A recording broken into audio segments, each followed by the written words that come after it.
સુરત શહેરમાં સતત વધી રહેલી હાઈરાઇઝ ઇમારતોને ધ્યાનમાં રાખીને અગ્નિશામક વિભાગે મોટી કામગીરી શરૂ કરી છે।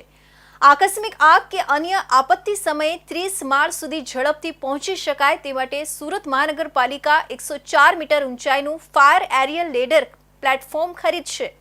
અમદાવાદ પછી સુરતે બીજી પાલિકા બનશે કે જે આ આધુનિક સુવિધા અપનાવશે। અથવા વરાછા અને રાંદેર ઝોનમાં 30 થી વધુ માળના ટાવર વધતા આગ જેવી પરિસ્થિતિમાં જીવ બચાવવા માટે આ પગલું અગત્યનું માનવામાં આવી રહ્યું છે। લાઇટ એન્ડ ફાયર કમિટીએ ખરીદીનો અંદાજ મંજૂર કર્યો છે અને ટૂંક સમયમાં પ્રક્રિયા શરૂ થશે।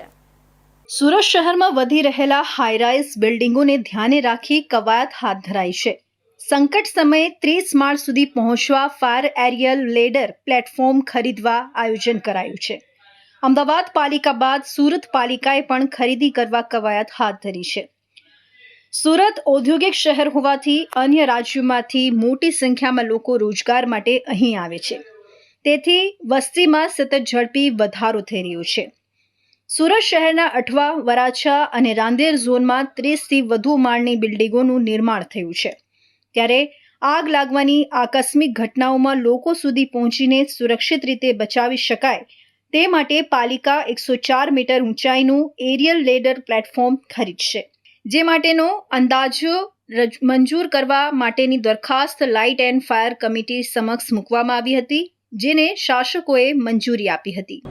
अभी सूरत महानगर पालिका फायर इमरजेंसी डिपार्टमेंट द्वारा 104 मीटर का जो हाइड्रोलिक प्लेटफॉर्म है वो उसका प्रोक्योरमेंट की कार्रवाई कर रहे हैं हम लोग, और अभी अंदाज अप्रूव करने के लिए भेजा हुआ है, और करीब इसका कीमत जो है वो 56 करोड़ के आसपास है अंदाजित। और ये जो लिए जो वैल्यू है वो अहमदाबाद म्यूनिसिपल कॉर्पोरेशन ने रिसेंटली एक ऑर्डर दिया है हाइड्रोलिक प्लेटफॉर्म का 104 मीटर का, तो उसको देख करके और ये अंदाज अप्रूव करवाया अभी, और टेंडर प्रोसेसिंग वगैरह भी कामगिरी अभी बाकी है।